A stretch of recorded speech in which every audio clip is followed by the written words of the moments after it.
மீண்டுமாக உங்கள் அனைவரையும் ஆண்டவராக இயேசு கிறிஸ்துவின் நாமத்தில் நான் மிகுந்த மகிழ்ச்சியோடு வாழ்த்துகிறேன். கர்த்தர் உங்களோடு இருப்பாராக, உங்களை ஆசீர்வதிப்பாராக. சங்கீதம் 103:5 வாசிக்கும் பொழுது அந்த வசனம் சொல்லுகிறது, நன்மையினால் உன் வாயை திருப்தியாக்கி கழுகு சமானமாக உன் வயது திரும்ப வாழ வயதாகிறது. அப்போ ஆண்டவர் நன்மையினால் நம்மை திருப்தியாக்குறவராக இருக்கின்றார். ஏசாயா தீர்க்கதரிசி புத்தகம் 55:2 வாசிக்கும் பொழுது, நீங்கள் அப்பமல்லாதவைகளுக்காக, உங்களை திருப்தி செய்யாத காரியங்களுக்காக நீங்கள் பிரயாசப்படுவானேன், எனக்கு செவி கொடுங்கள், அப்பொழுது நீங்கள் திருப்தி அடைவீர்கள் என்று சொல்லி அந்த வார்த்தைகள் சொல்லுகிறது. ஆண்டவர் நம்மை திருப்தியாக்குறவராக இருக்கின்றார். ஆனால் திருப்தி என்பது 2 விதங்களில் இருக்கிறது. ஒன்று, ஏதோ ஒன்று இருக்கிறது, நாம் எதிர்பார்த்த அளவுக்கு இல்லை, அது ரொம்ப நம்மை சந்தோஷப்படுத்துறது மாதிரி இல்லை, இட்ஸ் ஓகே, அதற்குள்ளே நான் என்ன செய்கிறேன், திருப்தி அடைகிறேன். 1 தீமோத்தேயு 6:6 வாசிக்கும் பொழுது, போதுமென்ற மனதுடனே கூடிய தேவபக்தி மிகுந்த ஆதாயம். இந்த இடத்துல கொஞ்சம் இருந்தாலும் இட்ஸ் இனஃப் அப்படிங்கிற ஒரு திருப்தி அடைகிறது, அதை இருக்கிறதுல திருப்தி அடைகிறது. இப்போ பார்த்திங்கன்னா, ஒரு நல்ல அருமையான சூப்பர் பிரியாணி இல்லைன்னா நல்ல ஒரு அருமையான உணவு, அதை சாப்பிட்டுட்டு ஒருத்தர் அதை சாப்பிட்டதனுடைய நிறைவில் சொல்கிறாரு, ரொம்ப சூப்பராக இருந்து பிரதர், யாரை வச்சு செஞ்சீங்க, இல்லை எங்கே வாங்கினீங்க அப்படின்னு கேட்குற அளவுக்கு ஹி என்ஜாய்டு. கவனிக்கிறீங்களா? அப்போது அந்த திருப்தி என்ன என்று பார்க்கும் பொழுது, ஒன்றை அனுபவித்து திருப்தி அடைகிறார். இன்னொரு இடத்துல பார்த்திங்கன்னா, ஒருத்தருக்கு வேறு ஒன்றும் கிடைக்கல, வெறும் தயிர் சாதம், தக்காளி சாதம், இப்படி ஏதோ ஒரு சாதம் கிடைச்சிருக்கு. அவர் என்ன சொல்கிறார், பரவாயில்லை, ஏதோ ஒன்று கிடைச்சிது, இட்ஸ் ஓகே, போதும், இட்ஸ் இனஃப். கிடைச்சிருக்கிறதுல நம்ம என்ன பண்ணிக்குவோம், திருப்தி அடைந்துவோம். இந்த 2 திருப்திக்கும் வித்தியாசம் இருக்குதா இல்லையா? ஒன்று, அவ்வளவுதான், இதுக்கு மேலே ஒன்று நம்ம பண்ண முடியாது, கிடைச்சதில் என்ன செய்வோம், திருப்தி அடைவோம். இன்னொன்று, அதில் ஒரு பெரிய எக்ஸைட்மெண்ட் இருக்குது, ஒரு பெரிய பூரிப்பு இருக்குது, ஒரு பெரிய சந்தோஷம் இருக்குது. Really there is something to enjoy. இந்த 2 கடையில் இருக்க வித்தியாசம், ஒன்று இருக்கிறதுல போதும்னு திருப்தி அடைகிறது, காம்ப்ளசன்சி என்று சொல்லுவார்கள். சுய திருப்தி அப்படின்னா நமக்கு நாமே போதும்ப்பா, ஏதோ இது அளவில் போதும்னு திருப்தி அடைகிறது. இன்னொன்று அப்படி இல்லை, நாம் மகிழ்ச்சி அடைகின்ற அளவிற்கு, நிறைவடைகின்ற அளவிற்கு, சந்தோஷப்படுகின்ற அளவிற்கு அதில் என்ன இருக்குது, திருப்தி இருக்குது. அப்போது எதற்கு இதை சொல்லுகிறேன்னு சொன்னால், சின்ன விஷயங்களோடு நம்ம திருப்தி அடைய வேண்டியது அவசியம்தான். ஆனால் ஆவிக்குரிய வாழ்க்கை என்று வருகிற பொழுது, தேவனால் நாம் உண்மையாக திருப்தி அடைய வேண்டும். அதற்கு பதிலாக ஏதோ இந்த லெவலில் இது போதும் அப்படிங்கிற மாதிரி சுய திருப்தி அடையக்கூடாது. சுய திருப்தி என்று சொன்னால், நாம் ஒரு சின்ன வட்டத்துக்குள்ளே நின்று கொண்டு நெக்ஸ்ட் லெவலுக்கு போகாதபடிக்கு, ஒரு பெரிய ஒரு வட்டத்துக்குள்ளே போக விரும்பாதபடிக்கு, இதே போதும்ப்பா. சிலர் பார்த்திங்கன்னா, வாழ்நாள் முழுவதும் ஒரு சின்ன குடிசை வீட்டில் இருந்துட்டு என்ன பண்ணுவாங்க, போதும்ப்பா, ஆண்டவர் அமைச்சது அவ்வளோதான் அப்படின்னு என்ன பண்ணுவோம். அதில் சந்தோஷம் ஒன்றும் கிடையாது, அப்படி தானே? அதில் எந்த சாமிங்கும் கிடையாது, எந்த விதமான ரிஜாய்ஸ் பண்ணுறதுக்கோ மகிழ்ச்சியாக ஒன்றுமே கிடையாது. ஆனால் இன்னொருத்தர் ஒரு பெரிய பங்களாவில் இருக்கிறார், அந்த பங்களாவினுடைய ஒவ்வொரு சூழலையும் அவர் மகிழ்ச்சி அடைகிறார். 2 வித்தியாசம். அதுபோல் ஆவிக்குரிய வாழ்க்கையில் நாம் வெறுமனே ஒரு சின்ன வட்டத்துக்குள்ளே நின்று கொண்டு போதும் அப்படி திருப்தி அடையக்கூடாது. ஆண்டவர் திருப்தி ஆக்குறதுங்கிறது இப்படி அல்ல, இதை விட அதிகமாக வச்சிருக்கிறார். We have so much of things to enjoy. நிறைய வச்சிருக்கிறார். அதை நம்ம எல்லாத்தையும் என்ன செய்யணும், இன்ஹெரிட் பண்ணணும், அது எல்லாத்தையும் அனுபவிக்கணும். இப்போ ஒரு 5 விதமான திருப்தி நிலைகளை குறித்து உங்களுக்கு நான் சொல்ல விரும்புகிறேன். மழையின் சொல்லுகிறது, நான் இங்கே தான் இருக்கிறேன். சரி, பார்க்கலாம். 5 விதமான திருப்தி நிலை. அந்த 5 விதமான திருப்தி நிலையை நான் முதலாவது உங்களுக்கு கேப்ஷனை சொல்லிடுறேன், அது நல்லதில்லை. ஒன்று, ஒரு பக்தி வாழ்க்கையில் திருப்தி அடைகிறது. இன்னொன்று, ஒரு பரவச அனுபவத்தில் திருப்தி அடைகிறது. மூன்றாவது, ஒரு ஒழுங்குள்ள வாழ்க்கையில், ஒழுக்கமுள்ள வாழ்க்கையில் திருப்தி அடைகிறது. நான்காவது, நிறைய நல்லதை செய்து அதில் திருப்தி அடைகிறது. அஞ்சாவது, ஆண்டவரிடத்திலிருந்து எதையா ஒரு நன்மை எதிர்பார்த்து அந்த எதிர்பார்த்து வாழ்கிற வாழ்க்கையில் திருப்தி அடைகிறது. பிரசங்கத்தினுடைய முழு பகுதி சொல்லிட்டேன், அதனால் பிரசங்கம் முழுசாக சொல்லணும் கூட கடைசி சொல்ல முடியாது. இவ்வளோதான் பிரசங்கம், இன்றைய பிரசங்கம். 5 விதத்தில் திருப்தி அடைகிறது. ஒன்று, ஒரு பக்தி வாழ்க்கையில் திருப்தி அடைகிறது. we have some godliness, with that we are satisfied. அடுத்தது பார்த்தீங்கன்னா இல்லை, வெறும் பக்தி கிடையாது, ஒரு ஆழமான அனுபவம் எக்ஸ்பீரியன்ஸ், ஆராதிக்கிறது, துதிக்கிறது, ஜெபிக்கிறதுல பல கால அனுபவம். மூன்றாவதாக பார்க்கும் பொழுது ஒழுக்கம், அதாவது ஒரு ஒழுங்குள்ள வாழ்க்கை, ஒரு டிசிப்ளின் லைஃப், ஒரு டிசிப்ளினேரியன், அதாவது ஒழுங்காக இருக்கிறேன், ஒழுக்கமாக இருக்கிறேன், அதில் திருப்தி அடைய. நான்காவது வந்து என்ன, நான் முதல் முறை சொன்னவளை நீங்கள் சரியாக கேட்ச் பண்ணாமல் இருந்தால் ரெண்டாவது முறை பிடிச்சிக்கிறதுக்காக சொல்லிட்டு இருக்கிறேன். நான்காவது என்ன சொன்னேன், we are doing something good, நல்லது செய்கிறோம். we want to do something good, நல்லது செய்கிறோம். அந்த நல்லது செய்கிறதுல நம்ம என்ன செய்கிறோம், we find some satisfaction. Okay. அஞ்சாவது வந்து ஆண்டவரிடத்தில் இருக்கிற நன்மைகள், ஆசீர்வாதங்களை, கிருபைகள்லாம் தேடுறோம், தேடி ஜெபிக்கிறோம், தேடி ஜெபக்கூட்டத்துக்கு போகிறோம், தேடி ஆராதிக்கிறோம், தேடி உபவாசிக்கிறோம், தேடி விசுவாசிக்கிறோம். இந்த 5. ஆனால் இந்த 5 நிலைகளிலும் சில ஃப்ளாஸ் இருக்குது, சில குறைவுகள் இருக்கிறது. என்னவென்று சொன்னால் இவைகள் அல்ல, இவைகளுக்கு அப்பால் ஆண்டவர் வந்து ஒரு பெரிய லெவலில் நமக்கு ஆசீர்வாதத்தை வச்சிருக்கிறார். முதலாவது என்னவென்று பார்க்கும் பொழுது பக்தி. சிலரை பொறுத்தவரை பார்த்தீங்கன்னா, நம்மால் ஏன்றது இவ்வளோதான்ப்பா, ஒரு பக்தியை, ஆண்டவர் மேலே நமக்கு ஒரு பக்தி வேணும். சர்ச்சுக்கு போகிறோமா, ஜெபம் பண்ணோமா, ஃபேமிலி ப்ரேயர் பண்ணோமா, ஒரு காணிக்கையை கொடுத்தோமா, கடவுளை குறித்து ஒரு நினைவு வச்சுருக்கோமா, அவ்வளோதான் அவங்க பக்தி. அவ்வளோதான். நேற்றும் இந்த பக்தி தான், இன்றும் இந்த பக்தி தான், நாளைக்கும் இதே பக்தி தான். இந்த பக்தியில் அவங்க என்ன பண்ணுறாங்க, they are satisfied. நெக்ஸ்ட் லெவலுக்கு போக மாட்டாங்க. எத்தனை பிரசங்கம் கேட்டாலும் சரி, கேட்காம இருந்தாலும் சரி, எத்தனை கூட்டங்களுக்கு போனாலும் சரி, போகாமல் இருந்தாலும் சரி, இதற்கு அப்பால் என்ன செய்ய மாட்டாங்க, அவங்க எதையும் எதிர்பார்க்க மாட்டாங்க. அவர்களை பொறுத்தவரை கிறிஸ்தவ வாழ்க்கை என்பது ஒரு பக்தி வேணும் அப்பா, அவ்வளோதான். ஆனால் இந்த பக்தியில் வந்து ஆக்சுவலி they are satisfied. என்ன சாட்டிஸ்ஃபேக்ஷன் சொன்னால், இது ஒரு காம்ப்ளசன்சி, சுய திருப்தி, அவ்வளோதான். ஆனால் இதில் என்ன இல்லை, இந்த பக்தியில் அவங்க என்ன செய்யலை, சந்தோஷப்படலை, இந்த பக்தியில் ஒரு நிறைவடையலை, இந்த பக்தியில் ஒரு நம்பிக்கை வரல, இந்த பக்தியினால் அவங்களுக்கு எந்த விதமான என்ன சொல்வது, ஒரு சந்தோஷமே இல்லை. புரிகிறதா? நான் ஏற்கனவே உங்களுக்கு உதாரணம் சொன்னல, ஒரு தயிர் சாதத்தை மட்டும் சாப்பிட்டுட்டு சொல்கிறான் இட்ஸ் ஓகே, இது போதும் அப்படிங்கிறான். ஆனால் அதில் ஏதாவது சந்தோஷம் இருக்காது அவளுக்கு, இல்லை, வேறு வழி இல்லாததுனால இவ்வளோ போதும், இதுக்கு அடுத்தது ஆசைப்படவே இல்லை. ஆக இது சுய திருப்தி. இரண்டாவதாக பார்த்தீங்கன்னு சொன்னால், நிறைய பேர் அப்படி கிடையாது. இப்போ ஏதோ நம்ம சர்ச்சுக்கு போனோம், ஏதோ நம்ம ஜெபக்கூட்டத்துக்கு போனோம், ஏதோ நம்ம ஊழியங்களில் பங்கேற்றோம், ஃபேமிலி ப்ரேயர் பண்ணோம், அப்படி இல்லை. அவங்க அந்த எல்லாவற்றிலையும் என்ன செய்கிறாங்க, they want to have some experience, அதாவது ஆராதிக்கிற அனுபவம், ஜெபிக்கிற அனுபவம், விசுவாசிக்கிற அனுபவம், துதிக்கிற அனுபவம், ஸ்தோத்தரிக்கிற அனுபவம். இது எல்லாத்துலையும் என்ன இருக்குது, வழிபாடுகளை செய்வதிலே, தொழுகைகளை செய்வதிலே, ஆராதனைகளை செய்வதிலே, அவற்றுக்குள்ளே ஒரு அனுபவம் என்று சொல்லுகிறோம்.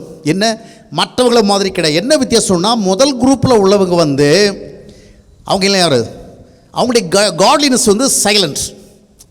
சில ஜெனரேட்டர்லாம் என்ன வச்சுருப்பாங்க, சைலன்ஸர் வச்சுருப்பாங்க. அது எவ்வளோ வேலை செய்தால் என்ன வராது, சத்தம் வராது.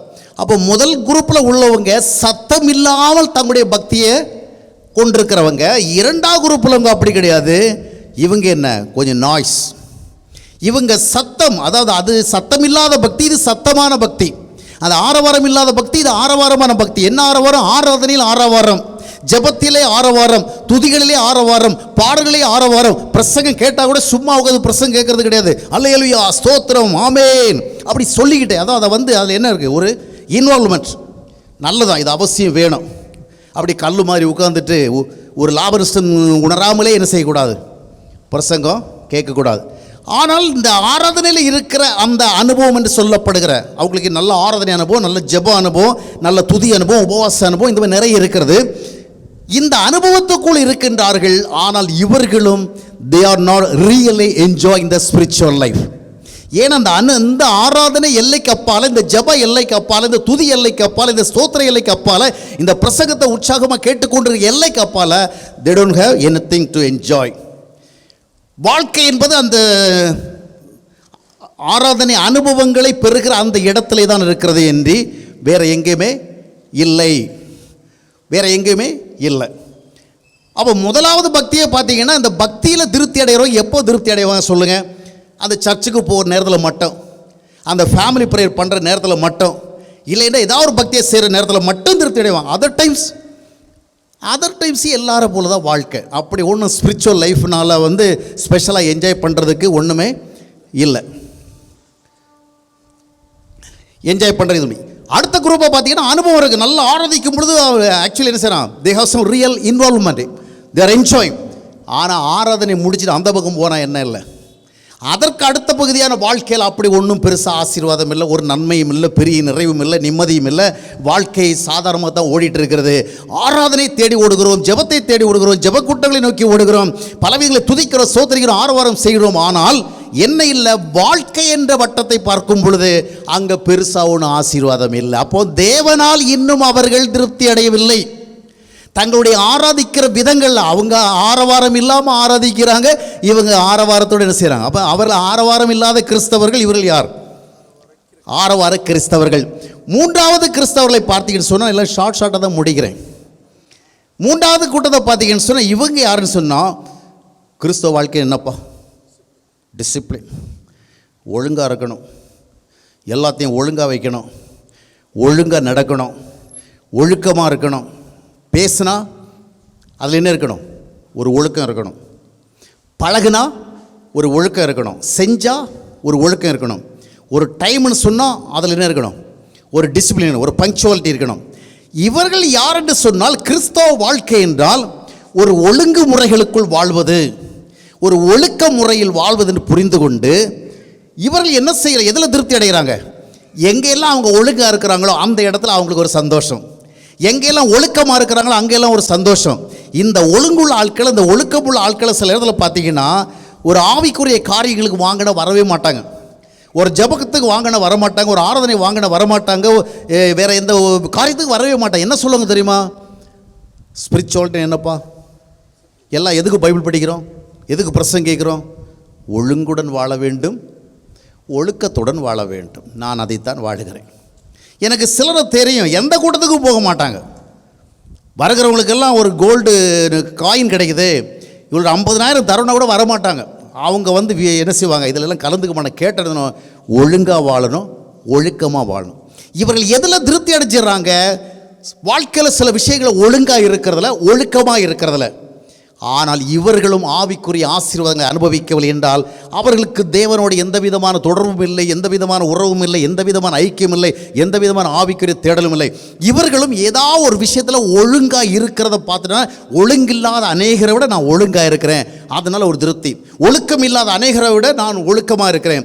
இவர்களும் மற்ற நேரங்களில் என்ன இல்லை, நாள் முழுவதும் அதை ஒவ்வொரு 5 நிமிஷத்துக்கும் ஒரு ஒழுக்க செயல் வந்துட்டு இருக்குமா சொல்லுங்கள். வாழ்க்கையில் ஒரு நாளைக்கு ஒரு சில நேரங்களில் ஒரு சில ஒழுங்குகளை நம்ம வெளிப்படுத்த தீர்றோம், ஒரு சில விஷயங்கள் ஒழுக்கமாக. இப்போ யாரோட சிலர் பழகுறோம், தப்பு தவறு இல்லாமல் பழகுறோம், ரெட்டை அர்த்தம் பேச வார்த்தை, அதை ரெட்டை அர்த்தம் கொடுக்குற வார்த்தை எதுவும் பேசலை, தப்பான எண்ணத்தோடு பேசலை, மனசுக்குள்ளே நான் என்ன செய்கிறேன், ஒழுக்கம். ஒரு சரியான டைமில் வந்து ஒரு விஷயத்தில் கலந்துக்கிறேன், பங்க்சுவாலிட்டி, மற்ற யாரும் வரல, நான் வந்திருக்கிறேன். அப்போ அந்த மாதிரிப்பட்ட சில ஸ்பெஷல் அக்கேஷன்ஸில் மட்டும்தான் தே கேன் பி ஹாப்பி, அதில் அவங்களுக்கு ஒரு சாட்டிஸ்ஃபேக்ஷன் இருக்கும். ஆனால் அவர்களுக்கும் வாழ்க்கையில் என்ன இல்லை, ஒரு திருப்தி, ஒரு சந்தோஷம், ஆண்டவரால் வருகின்ற, தேவனால் வருகின்ற ஆசீர்வாதங்களை புரிந்து கொண்டிருக்கிறீர்களா? ஆக ஒழுக்கமுள்ளவர்களாக இருக்கிறார்கள், ஆனால் வேறு எந்த விதமான ஆவிக்குரிய ஈடுபாடும் இல்லை. அவர்களுக்கு தங்களுடைய ஒழுக்க நிலையை குறித்து, தங்களுடைய ஒழுங்கு நிலையை குறித்து ஒரு பெரிய நிறைவு, நான் ஒழுங்காக வாழ்கிறேன். ஆனால் ஒழுக்கமாக வாழுகிறவர்கள் கிறிஸ்தவர்கள் மட்டுமல்ல, கிறிஸ்தவர்கள் அல்லாதவர்களும் பலர் ஒழுக்கமாக வாழுகிறார்கள். கிறிஸ்தவ உபதேசத்தை அறியாத எத்தனையோ பேர் ஒழுங்குள்ளவர்களாக வாழ்கிறார்கள். சில நேரத்தில் கிறிஸ்தவர்களிடத்தில் பார்க்க முடியாத சில நல்ல பண்புகளை கூட எங்கே பார்க்க முடிகிறது. ஒழுக்கம், டைம்னா டைம், ஒரு வார்த்தை சொன்னால் சொன்னது, செய்ய வேணாம் செய்வாங்க, செய்ய மாட்டேன்னா செய்ய மாட்டாங்க, வரேன்னா வருவாங்க. நேற்று ஒரு வார்த்தை சொல்லிட்டு என்னை மாற்றி பேச மாட்டேன், அப்படி சொல்லிங்க, அது வேறு, நீங்கள் தப்பாக புரிஞ்சுக்கிட்டீங்க. இந்த அரசியல்வாதி என்ன பண்ணுவான், நான் அந்த அர்த்தத்தில் அதை பேசலை, மீடியா பீப்புள் என்ன பண்ணிட்டாங்க, அதை ட்விஸ்ட் பண்ணிட்டாங்க, இந்த மாதிரிலாம் இவர் சொல்ல மாட்டான், நான் சொன்னப்பா. இப்போ பார்த்தீங்கன்னா ஒரு யார் ஒருத்தர் சவுக்கு சங்கர்னு ஒருத்தர் நீதித்துறையை பற்றி ஒரு விமர்சனத்தை கொடுத்தாரு. அதனால் வந்து நீதிமன்றமே வாலண்டியரை வந்து அவர் மேலே என்ன பண்ணிச்சு, வழக்கு போட்டு அவரிடத்தில் விசாரணை நடத்தின உள்ளே அவர் என்ன பண்ணலைன்னா அதனுடைய கருத்தை என்ன பண்ணலை, வாபஸ் வாங்கலை. அவர் மன்னிப்பு வாங்கிறதுனால இப்போ 6 மாதம் சிறை. ஆனால் அதில் ஒரு விஷயத்தை நம்ம கண்டுபிடிக்கும், தான் சொன்னது சரியை தவிர அது வேறு விஷயம். தான் சொன்னது சரியை தவிர நான் சொன்னையா, அந்த கருத்தில் என்ன இல்லை.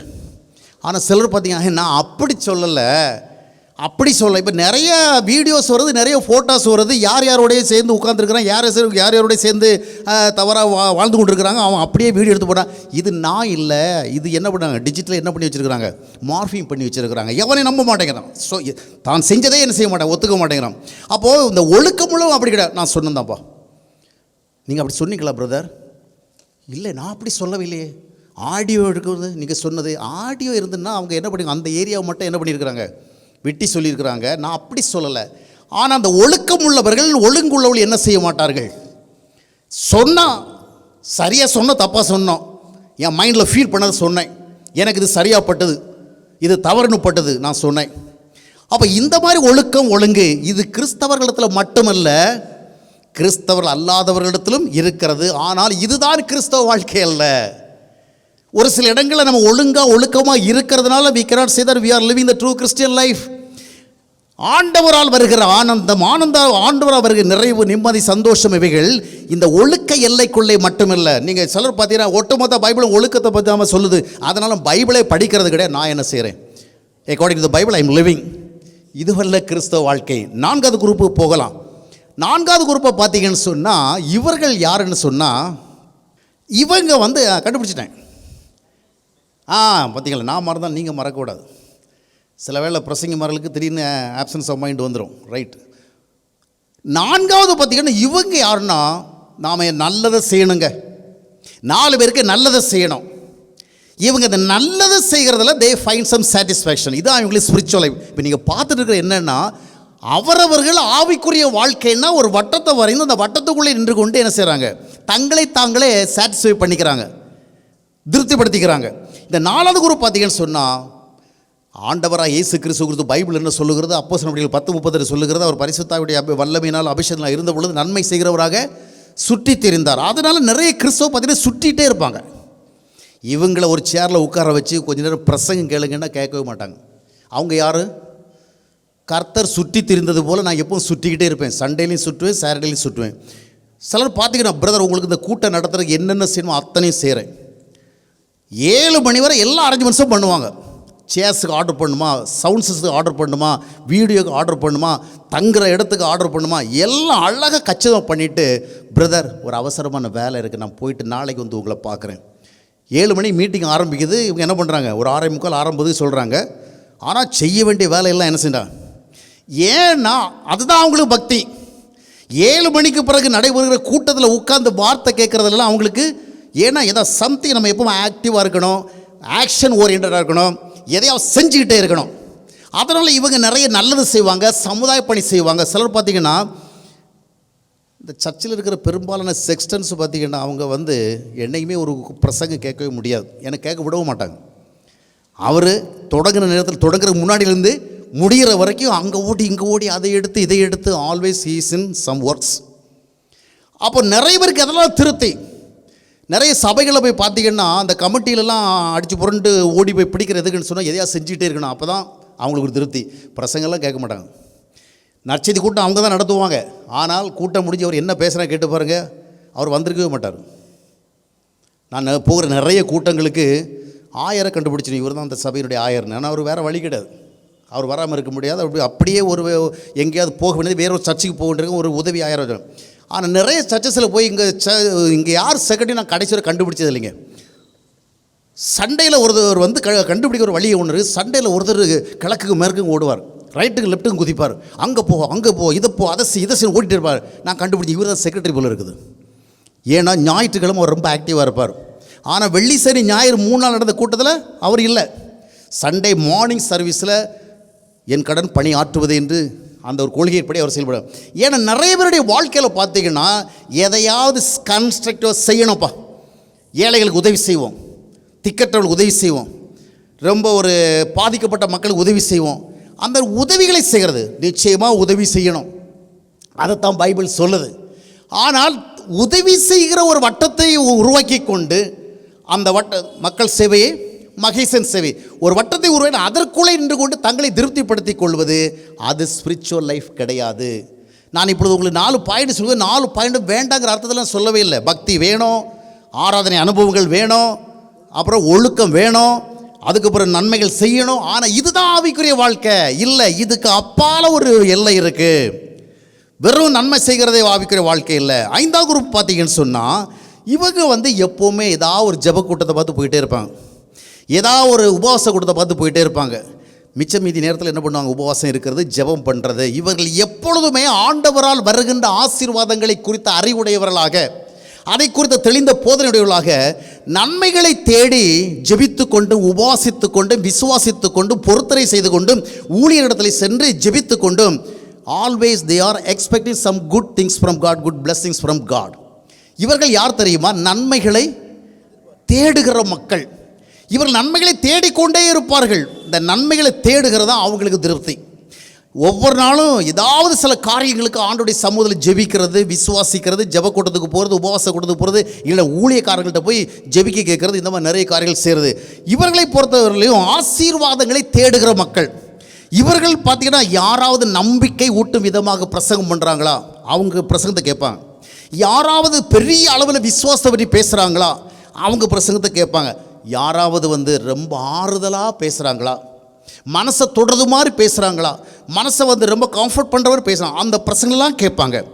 நல்ல பழக்கம் தானே, நல்ல பழக்கம்தான். நம்பிக்கை விட்டும் பிரசங்களை கேட்க வேண்டியதான், விசுவாசம் விட்டும் பிரசங்களை கேட்க வேண்டியதான். கர்த்தர் நமக்கு என்னென்ன செய்வார் என்று விவரமாக விவரித்து பேசுகிற பிரசங்களை கேட்கணும், நம்பிக்கை விட்டுக்கிற பிரசங்களை கேட்கணும்.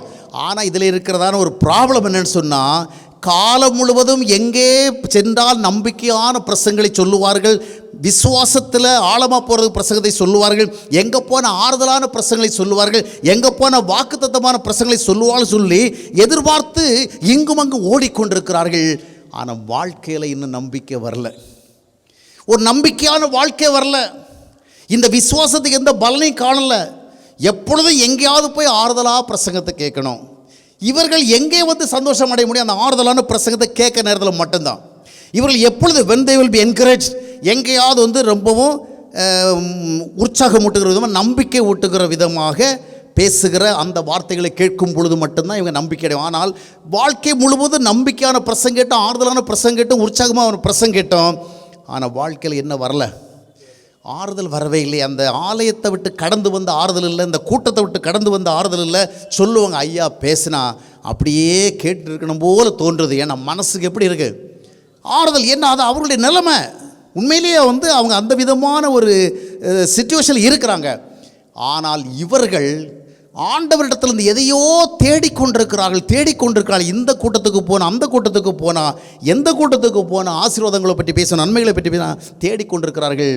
ஆனால் என்ன செய்யலை? அந்த தேடுகின்ற நேரத்தில் மட்டும் ஒரு மகிழ்ச்சி. எங்கே ஜெபக்கூட்டம், எங்கே உபவாசம், அதில் மட்டும் மகிழ்ச்சி, மற்ற இடத்துல மகிழ்ச்சி இல்லை. ஆனால் ஆவிக்குரிய வாழ்க்கை என்பது இந்த 5 வட்டங்களில் அல்ல. எனவே இந்த ஆசீர்வாதங்களை அடைவதற்கு இவைகளையே நீங்கள் பாதைகள் என்று எண்ணி பயணம் செய்வீர்கள் சொன்னால் வாழ்நாள் முழுவதும் உங்களுடைய பயணம் தொடரும். ஆனால் எது நீங்கள் ரீச் பண்ண மாட்டீங்க, அந்த ப்ராப்பர் டெஸ்டினேஷனை ரீச் பண்ண மாட்டீங்க, போய் சேர்ந்த இடத்தை ரீச் பண்ண மாட்டீங்க. ஏதோ நான் பக்தியாக இருக்கிறேன் போதும், ஏதோ நான் ஆராதிக்கிறவள உற்சாகமாக இருக்கிறேன், நல்ல அபிஷேகத்தை உணர்கிறேன், நல்ல அந்நிய பாஷையில் பேசுகிறேன், நல்ல எனக்கு ஃபீலிங் கிடைக்குது, வல்லமை உணர்கிறேன், அந்த அக்கினியை உணர்கிறேன், எல்லாம் அந்த உணர்த்த அந்த குறிப்பிட்ட இடத்துல மட்டும்தானே வேலை செய்யுது, பிரயோஜனம் இல்லை. 3ஆவதாக நான் ஒழுங்காக இருக்கிறேன், ஒழுக்கமாக இருக்கிறேன், இவைகளும் போதுமானதல்ல. 4ஆவதாக நன்மை செய்வது அவசியமான போதுமானதல்ல. 5ஆவது ஜெபம், உபவாசம், வாக்குத்தத்தம், தீர்க்க தரிசனம் இப்படியே போய்கொண்டிருக்கிறது. வாழ்க்கையில் யதார்த்தமான வாழ்க்கை சூழல்களில், ஆவரேஜ் லைஃப்பில் என்ன இல்லை? உண்மையான சந்தோஷம் இல்லை, உண்மையான அமைதி இல்லை, உண்மையான நம்பிக்கை இல்லை, எதிர்காலத்தை குறித்த ஒரு பாசிட்டிவான திங்கிங் இல்லை. காரணம் என்னவென்றால், நாம் எவற்றில் திருப்தி அடைய வேண்டும் என்பதை இன்னும் அறியவில்லை. ஆண்டவர் நம்மை எப்படி திருப்தி ஆக்குகிறார் என்று சொன்னால், நாமே சில வட்டங்களை வரைந்து கொண்டு அந்த வட்டங்களும் நின்று கொண்டு நான் செய்கிறது நல்லது தானே என்ற எண்ணத்தில் திருப்தி அடைவதல்ல. ஆண்டவர் எப்படி திருப்திப்படுத்துகிறார் என்றால், ஒரு கிறிஸ்தவன் இல்லைன்னா ஆண்டவரை தேடுகிற ஒரு மனிதன் எதில் திருப்தி அடையணும்னு சொன்னால், அவன் ஏழையோ பணக்காரனோ, படித்தவனோ படிக்காதவனோ, குடிசை வீட்டில் வாழ்கிறானோ இல்லை என்றால் பங்களா வீட்டில் வாழ்கிறானோ, அதுவல்ல. ஆண்டவர் கொடுத்த ஒரு ஆவிக்குரிய இருதயத்தோடு நான் வாழ்கிறேன். God has given me a very good spiritual heart. எனக்கு ஆண்டவர் ஒரு நல்ல இருதயத்தை கொடுத்திருக்கிறார். இதில் திருப்தி அடைகிறான் பாருங்க, அதுதான் ரியல் சாட்டிஸ்ஃபேக்ஷன். ஏனென்றால் மனித வாழ்வினுடைய அனைத்து நன்மைகளும் ஆசீர்வாதங்களும் கோயில் வழியாக வருகின்ற எண்ணுகிறோம், ஊழியர்கள் வழியாக வருகின்ற எண்ணுகிறோம், ஏதோ நம்பிக்கை வாயிலாக தான் வருகின்ற எண்ணுகிறோம். ஆனால் உண்மையான வழி எது தெரியுமா? ஒரு நல்ல இருதயத்தின் வழியாகத்தான் வருகிறது. ஒரு மனிதனுடைய இருதயம் நல்லதாக இல்லாமல் அது இயற்கையான எரேமியா 17:9 சொல்லப்பட்டபடி எல்லாவற்றை பார்க்கலும் திருக்குள்ளதும் கேடுள்ளதுமானது என்று சொல்லுகிற விதமாக அது இருக்கும் என்று சொன்னால், அந்த இருதயத்திற்கு ஆண்டவரை அள்ளி அள்ளி கொடுத்தாலும், இல்லைன்னா சாலோமனை போல மிகுந்த செல்வங்களையும் அறிவு ஞானங்களையும் வாரி வாரி வழங்கினாலும் உண்மையான திருப்தி வராது. சாலோமனுக்கு கொடுத்ததை விட அதிகமாக நமக்கு யாருக்கு ஆண்டவர் தர முடியும்? தர முடியாது. இதற்கு அப்பால் பெரிய அறிவை, பெரிய ஞானத்தை, பெரிய செல்வத்தை தர முடியாது. ஆனால் எல்லாவற்றையும் பெற்றுக்கொண்ட சாலமோன் ராஜாவால் என்ன சொல்ல முடிந்தது? பிரசங்கி 1:14 வாசித்து பாருங்கள், பிரசங்கி 2:14 வாசித்து பாருங்கள். மாயை மாயை, எல்லாம் மாயை, சூரியனுக்கு கீழே நடந்தவைகள் எல்லாவற்றையும் கவனித்து பார்த்த எல்லாம் எனக்கு மாயையும் மனதுக்கு சஞ்சலமாகிறது. காரணம் என்ன? இத்தனை நன்மைகளை பெற்றவன் சொன்னான் மாயை மாயை, எவரிதிங் இஸ் மீனிங்லெஸ் மீனிங்லெஸ். ஆனால் தாவீது என்ன சொன்னான்டா அவங்க தகப்பன்? சங்கீதம் 16:12 வாசித்து பார்க்கும் பொழுது, ஆண்டவரே உம்முடைய சமூகத்திலே எனக்கு பரிபூர்ணமான ஆனந்தம் உண்டு, உம்முடைய வலது பக்கத்திலே எனக்கு நித்தியமான பேரின்பம் உண்டு. சங்கீதம் 4:7 சொல்லுவான், அவர்களுக்கு திராட்சரசமும் தானியமும் பெருகியிருக்கிற காலத்தில் சந்தோஷத்தை விட தேவனே நீர் எனக்கு அதிகமான சந்தோஷத்தை தந்தீர், நான் சமாதானத்தோடு படுத்து நித்திரை செய்கிறேன். எனக்கு சமாதானமான சூழல்கள் இல்லை, எனக்கு சந்தோஷம் தருகிற சூழல் இல்லை, நான் வசதியான சூழல் இல்லை. ஆனால் in the midst of all these things, Lord, you are giving me the real joy, real peace. சமாதானத்தோடு என்ன செய்கிறேன்? படுத்து நித்திரை செய்கிறேன். காரணம் என்ன? What's the true cause? அந்த இருதயம். நம்முடைய இருதயம் மாற்றப்படாதபடிக்கு இந்த இயற்கை இருதயத்தை வைத்துக்கொண்டு எவ்வளவு பக்தியோடு வாழ்ந்தாலும் சரி, எவ்வளவு ஆராதனை பரவசத்தோடு வாழ்ந்தாலும் சரி, எவ்வளவு ஒழுக்கத்தோடு வாழ்ந்தாலும் சரி, எவ்வளவு நன்மை செய்து வாழ்ந்தாலும் சரி, எவ்வளவு ஆண்டவருடைய ஆசீர்வாதத்தை தேடி வாழ்ந்தாலும் சரி, உண்மையான ஆசீர்வாதத்தை அடைய முடியாது. ஏனென்றால் ஆண்டவருடைய அத்தனை ஆசீர்வாதங்களும் ஒரு மனிதனுக்கு அவர் கொடுக்கின்ற இருதயத்தின் வழியாகத்தான் வருகிறது. எனவே தான் எசேக்கியேல் தீர்க்கதரிசி புஸ்தகம் 36:26 வாசித்து பார்க்கும் பொழுது, நான் உங்கள் கல்லான இருதயத்தை எடுத்து போட்டு என்ன செய்வேன்? I will give you, I will provide you new heart. இந்த new heart I will put my spirit. அதனால் என்ன நடக்கும்னு சொன்னால், நீங்கள் என்னுடைய கட்டளைகளின்படியும் கற்பனைகளின்படி நடக்கும்படியான ஒரு இயல்பை பெறுவீர்கள். இதுவரை எவ்வளவோ கேட்டீர்கள், எவ்வளவோ அறிந்தீர்கள், வாழ முடியாது உங்களால். ஏன்டா உங்களுக்குள்ளே இருக்கின்ற இருதயம் தேவனுக்கு விருப்பமாக வாழ உங்களை விடவே விடாது. நான் கொடுக்கிற அந்த இருதயத்தை பெறுகின்ற பொழுது என்னுடைய பிரமாணங்களின்படி நீங்கள் நடக்க இயலும், என்னுடைய வார்த்தையின்படி, என்னுடைய ஆலோசனையின்படி, என்னுடைய புத்திமதியின்படி நடக்க முடியும். அது உங்களை ஆசீர்வாதத்திற்கு கொண்டு செல்லும். அல்லேலூயா அல்லேலூயா. ஆக பக்தியாக இருக்கிறேன், நன்றாக ஆண்டவரை ஆராதித்து துதித்து ஸ்தோத்தரித்து ஜெபித்து நல்ல ஒரு ஆவிக்குரிய அனுபவத்தோடு இருக்கிறேன், அநேகரை விட ஒழுக்கத்தோடு உண்மையோடு வாழ்கிறேன், ஒழுங்காக வாழ்கிறேன், நன்மை செய்து வாழ்கிறேன், தேடிக்கொண்டு இல்லை. உங்களுக்குள்ளே ஒரு ஆவிக்குரிய இருதயம் இருக்கிறதா? Do you have the real spiritual heart in you? உங்களுக்குள்ளே அந்த ஆவிக்குரிய இருதயம் இருக்கிறதா? ஆவிக்குரிய இருதயம் இருந்தால் என்ன செய்யும்? ஆவிக்குரிய இருதயம் உங்களுக்கு இருந்தால் 2 கொரிந்தியர் 5:17 சொல்லுகிறது, ஒருவன் கிறிஸ்துவுக்குள் இருந்தால் now he is the new creation. அவனுடைய வாழ்க்கையில் எல்லாம் மாறி போச்சு. எல்லாமே பழையவைகளெல்லாம் all old things went away, எல்லாம் போயிடுச்சு. now in him all things are new. நன்றாக கவனிங்கள். ஆவிக்குரிய இருதயம் என்பது என்னவென்றால், ஒரு மனிதன் ஆண்டவராக இயேசு கிறிஸ்துவை தன்னுடைய வாழ்க்கையில் இரட்சகராக ஏற்றுக்கொள்ளுகின்ற பொழுது இவனுடைய இயற்கை இருதயத்தை மாற்றி ஆண்டவர் அவனுக்கு ஒரு புதிய இருதயத்தை கொடுக்கிறார். இந்த புதிய இருதயத்தினால் நம்ம எப்படி திருப்தி அடைகிறோம்னு சொன்னால், நம்மளதில் இருந்தாலும் சரி இல்லாவிட்டாலும் சரி, நாம் பெரிய படித்தவர்களா பட்டம் பெற்றவர்களா இல்லை ஒன்றும் அறியாதவர்களா, அது மேட்டர் கிடையாது. இந்த இருதயமே நமக்கு என்ன செய்யும்? திருப்தி தரும். ஏன்னா இந்த தேவன் தருகிற இருதயம் தேவனுடைய ஐக்கியத்தினாலே அனுதின வாழ்விலே மகிழ்விக்கப்படுகிறது. எல்லா விதமான சூழல்களிலும் இந்த இருதயத்துக்கு தேவன் தம்மை வெளிப்படுத்துகிறார். God is revealing himself to this heart. இந்த இருதயம் தேவனை பார்க்கும், இந்த இருதயம் தேவனை உணரும், இந்த இருதயம் தேவனோடு இருக்கிற நம்பிக்கை பெறும். அதனால் வாழ்க்கையினுடைய எந்த சூழலில் இருந்தாலும் இந்த இருதயம் தனக்குள்ள திருப்தியுடையதாக இருக்கின்றது. காசு இல்லையே, பணம் இல்லையே, நல்ல சரீர சுகம் இல்லையே, நல்ல வீடு இல்லையே, நல்ல வாகனம் இல்லையே, எதிர்பார்த்த நன்மை கிடைக்கவில்லையே, இப்படிப்பட்ட பலவிதமான மன உணர்வுகள் இருந்தாலும் கூட இவள் எல்லாவற்றுக்கும் முதல்ல இந்த இருதயம் என்ன செய்யும்? It can be well satisfied. ஏன் தெரியுமா? இந்த இருதயத்துக்கு என்ன ஒரு லிங்க் இருக்குது. It is connected with God. It is connected with God's fellowship. அந்த சேனலோடு அது இணைக்கப்பட்டிருக்கிறபடினாலே அனுதின வாழ்க்கையில் அவன் தேவ ஐக்கியத்தை உணர்கிறான். ஆண்டவரால் இருதயம் பெறாதபடிக்கு நாம் எத்தனை கூட்டங்களுக்கு போனாலும், எத்தனை முறை பைபிளை படித்தாலும், எத்தனை ஆவிக்குரிய புத்தகங்களை படித்தாலும், எத்தனை கொடிகட்டி பறக்கிற பிரம்மாண்டமான பிரசங்கத்தை கேட்டாலும் இருதயத்தில் என்ன வராது. அதனால தான் கிறிஸ்தவ வாழ்க்கை எங்கிருந்து ஸ்டார்ட் ஆகணும்? முதலாவது எனக்கு எந்த மாதிரி ஒரு இருதயம் இருக்குது, இந்த இருதயம் என்ன பண்ணிகிட்டு இருக்குது, இந்த இருதயம் என்ன யோசிக்க வைக்குது, எதை சிந்திக்க வைக்குது, எதை செய்ய வைக்குது, எதை அடைய விரும்புகுது, இது என்ன எங்கே போக வைக்குது, இது நல்லதை செய்ய விடுதா இல்லை கெட்டதை செய்யாமல் இருக்க விடுதா, இதெல்லாம் என்ன செய்யணும்? சிந்தித்து பார்த்து சரியற்ற ஒரு இருதயத்தை நான் வைத்து கொண்டிருக்கிறேன்னு சொல்லி அதற்காக சரியான ஒரு இருதயத்தை கொடுப்பதற்காக வந்த ஆண்டவராக இயேசு கிறிஸ்து முதலாவது என்ன செய்ய வேண்டும்? இருதயத்துக்குள்ளே ஏற்றுக்கொள்ள வேண்டும். நம்ம எல்லாரும் ஆண்டவரை நம்புவோம், எல்லாரும் விசுவாசிக்கிறோம், அது வேற கதை. இருதயத்துக்குள்ளே அவரை கொண்டு வந்திருக்கிறோமா? எப்படி இருதயத்துக்குள்ளே கொண்டு வர்றது? வாருமையா போதகர்னா வரமாட்டார். அவரை வாருமான்னு சொல்லவே தேவை கிடையாது. ஆண்டவரே, இந்த பழைய இருதயம் எடுத்து போடப்பட வேண்டும்.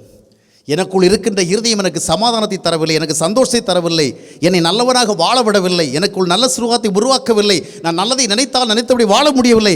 எனக்குள் இருக்கிற இந்த இருதயம் மாற வேண்டும் ஆண்டவரே, என்னுடைய வாழ்க்கை மாற வேண்டும் ஆண்டவரே, என்னுடைய எண்ணங்கள் மாற வேண்டும் ஆண்டவரே, என்னுடைய நினைவுகள் மாற வேண்டும் ஆண்டவரே என்று சொல்லி அந்த விதமான ஒரு ஆசை வைக்கும் பொழுது ஆண்டவர் அவனுக்குள்ளே வருகிறார். வார்மையா வார்மையா அப்படின்னு அழைக்க தேவையில்லை. இறங்குவதாக என்று சொல்லி பிரசங்கர்கள் கத்துக்கிற பொழுது அப்படியே கபக்குன்னு பிடிக்கிறதுக்காக அப்படியே ஓடி போய் பிடிக்கிற அதனால் அல்ல. Spiritual way that is different. ஆண்டவர், எனக்கு ஒரு நல்ல இருதயம் வேணும் ஆண்டவரே, நான் நீர் விரும்புகிறபடி வாழணும். இந்த உலகத்தில் ஒரு சரியான முன்மாதிரி வாழ்க்கையை, ஒரு தேவர் விரும்புகிற வாழ்க்கையை வாழணும் அப்படின்னு கேட்டால் வாருமையா போதகரேன்னு சொல்ல தேவை கிடையாது. அவரே வந்துடுவார். ஏன்னா அவர் வரலைன்னா யார் வர்றது? அவர் நமக்கு நல்ல இருதயத்தை தரலைன்னா யாருங்க தர்றது? அப்பா அம்மா தர முடியுமா? தர முடியாது. ஆசிரியர்கள் தர முடியுமா? தர முடியாது. அறிவாளிகள் தர முடியுமா? தர முடியாது. பெரிய பெரிய விரிவுரையாளர்கள் தர முடியுமா? தர முடியாது. எந்த மத போதகரும் தர முடியாது. அவர் ஒரு தரம் தர முடியும். அதனால் நான் கேட்க வேண்டியதை கேட்கும் பொழுது இதை நான் கொடுத்தாலன்றி வேறு யாரும் இவனுக்கு கொடுக்க முடியாதுன்னு சொல்லி அவர் என்ன செய்வார்? வந்து விடுவார். எனவே தான் யோவான் 1:12 சொல்லுகிறது, அப்படி நாமத்தின் மேல் விசுவாசம் உள்ளவர்களாக அவரை ஏற்றுக்கொண்டவர்கள் எத்தனை பேர்களோ அத்தனை பேர்களும் தேவனுடைய பிள்ளைகளாகும்படி அதிகாரம் கொடுக்கப்பட்டிருக்கிறது. அப்போ இந்த இருதயம் ஏன் மகிழ்கிறது? It is rejoice. ஏன்னா இது தேவ உறவோடு இணைக்கப்படுகிறது, இது தேவ ஐக்கியத்தோடு இணைக்கப்பட்டிருக்கு. அப்படினாலே அப்போஸ்தலன் பவுல் சொல்வார் பிலிப்பியர் 4:11 எந்த நிலைமையில இருந்தாலும் சரி, நிறைய வச்சிருக்கிறனோ இல்லையோ, சரீரத்தில் நல்ல சுகம் இருக்கிறதே இல்லையோ, சூழ்நிலைகள் ஆதரவாக இருக்கிறதே இல்லையோ, எந்த நிலைமையில் இருந்தாலும் சரி, நாளைக்கு என்ன நடக்குமோ நடக்க போகலையோ தெரியாது, எந்த நிலைமையில் இருந்தாலும் சரி, மன ரம்மியமாக இருக்க போதிக்கப்பட்ட எப்படி? அதுதான் ஆண்டவர் தன்னோடு இருக்கிறவருடைய விளைவு. அல்லேலூயா. அதை வைத்தார் சொன்னார், போதுமென்ற மனதுடனே கூடிய தேவபக்தியே மிகுந்த ஆதாயம் என்று சொல்லி கொடுத்தார். அருமையானவர்களே, நாம் கிறிஸ்தவர்கள் எதில் திருப்தி அடையணும்னு சொன்னால், எனக்கு ஆண்டவர் ஒரு நல்ல இருதயத்தை தந்திருக்கிறார், அந்த இருதயத்தில் நான் ஆண்டவருடைய ஐக்கியத்தை உணர்கிறேன், தேவ ஐக்கியத்தை உணர்கிறேன்.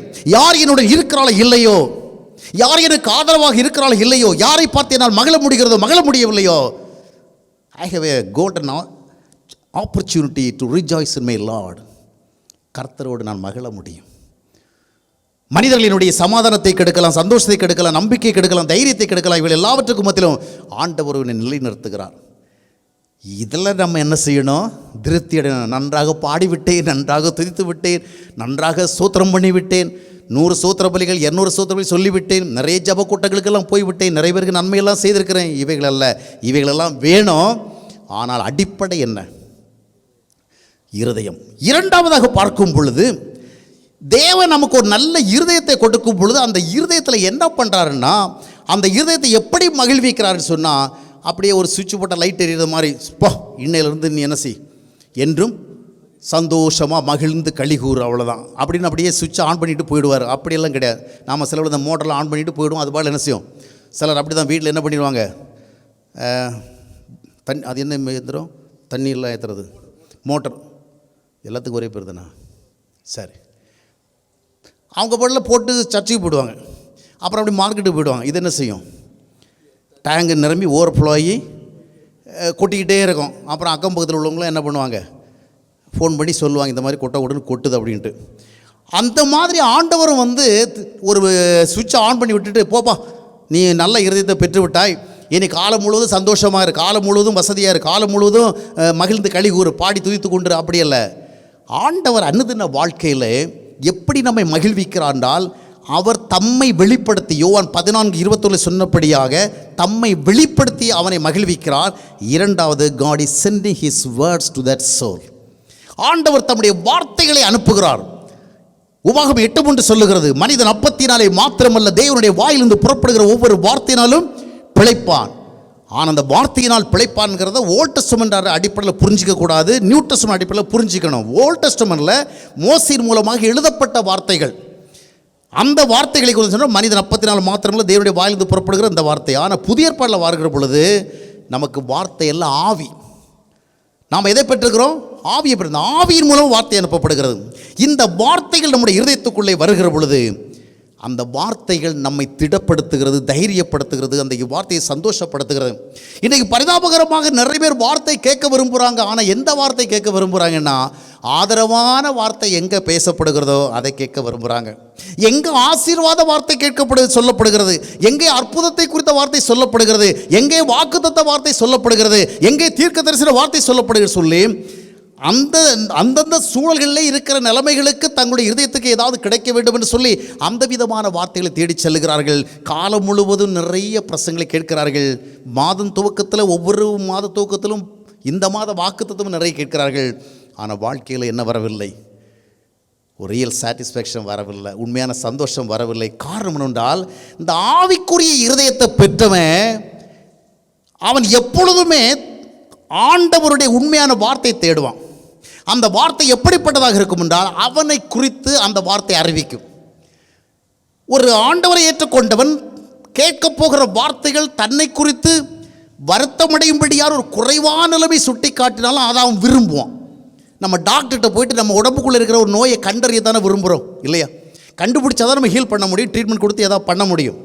அப்போ டாக்டர் உனக்குள்ள இந்த பிரச்சனை இருக்குன்னு சொல்லுகிற பொழுது ஒரு பக்கம் சங்கடமாக இருந்தாலும் இன்னொரு பக்கம் அதில் மகிழ்ச்சி இருக்கேன்னா அந்த நோயை கண்டுபிடிக்கிற ஒரு ட்ரீட்மெண்ட் எடுக்கலாம். அதுபோல் ஆவிக்குரியவர் எப்பொழுதுமே கேட்கின்ற வார்த்தைகள் தன்னை ஆற்றுவது போல தேற்றுவது போல் இல்லாவிட்டாலும் தன்னுடைய உண்மை நிலைமையை சொல்லுகிறது.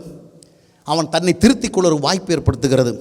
தேவனோடு எந்த அளவுக்கு இன்னும் நெருக்கம் இல்லாமல் இருக்கிறோம், எந்த அளவுக்கு தேவ சித்தத்தை செய்கிறது தூரமாக இருக்கிறோம், எந்த அளவுக்கு தேவனை அறியாமல் இருக்கிறோம், புரியாமல் இருக்கிறோம் என்பதெல்லாம் இந்த உண்மையான சத்திய வார்த்தையில் அறிகிறான்.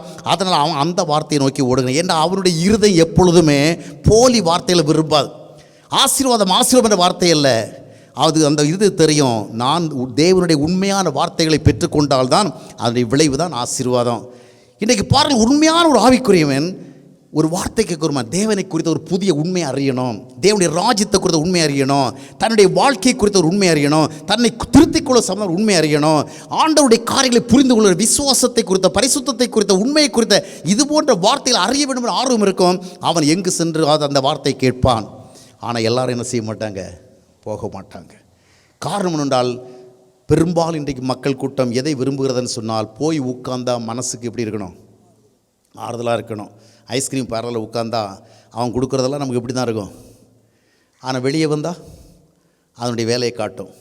அப்போ நம்ம உட்கார்ந்துருக்கிற இடத்துல, போய் இருக்கிற இடத்துல அடைகிறதல்ல, வாழ்க்கையில் அந்த வார்த்தையில் கிரியை செய்யணும். அந்த வார்த்தைகள் உண்மையான வார்த்தைகள், தேவனுடைய வார்த்தைகள் வல்லமையும் ஜீவனுள்ளதுமாக இருக்கின்றது. அப்போ அந்த வார்த்தைகள் எப்பொழுது வருகிறது என்றால், ஒரு மனிதன் தனக்குள்ள ஒரு உண்மையான இருதயத்தை பெற்றுக்கொள்ளும் பொழுது வருகிறது. அது எப்பொழுதும் பிரசங்க கேட்கிற வேளையில் மட்டுமல்ல, போதனை கேட்கிற வேளையில் மட்டுமல்ல, புத்தகங்கள் படிக்கிற வேளையில் மட்டுமல்ல, இவனுக்கு ஒரு இறை தொடர்பு இருக்கிறபடினாலே ஆண்டவர் அந்தந்த சூழல் நடுவிலே அவனுக்குள்ளே ஒரு வார்த்தை கொடுக்குற. என்ன வார்த்தை? அந்த சூழலுக்கு அவனுடைய மனதுக்கு என்ன வார்த்தை வேணும் அதை கொடுப்பார். அது ஒருவேளை அவன் எதிர்பார்க்கிறபடி ஆறுதலான வார்த்தை இல்லாமல் வேறொரு வார்த்தையாக கூட இருக்கலாம். எந்த வார்த்தை ஆண்டவர் சொன்னாலும் அந்த வார்த்தையால் மனிதனுக்கு ஆறுதல் உண்டு. நான் என்னுடைய ஆவிக்குரிய வாழ்க்கையுடைய துவக்க காலத்தில் வந்து ஆண்டவர் டெய்லி அற்புதம் செய்யணும், ஒரு பெரிய மிராக்கிள் பண்ணி எனக்கு இருக்கிற பிரச்சனைலாம் தீர்க்கணும் தான் ஒவ்வொரு நாளும் 3 மணி நேரம் 4 மணி நேரம் ஜெபம் பண்ணுவேன். 4 மணி நேரம் 3 மணி நேரம் ஜெபம் பண்ணிவிட்டு நல்ல சாப்பாடு கிடையாது, நல்ல வாழ்க்கை கிடையாது, ஒன்றுமே கிடையாது. இருந்தாலும் அந்த சூழலில் வந்து 3 மணி நேரம்லாம் ஜெபம் பண்ணுவாங்க, ஒரே ஸ்ட்ரெச்சில் பண்ணுவேன்.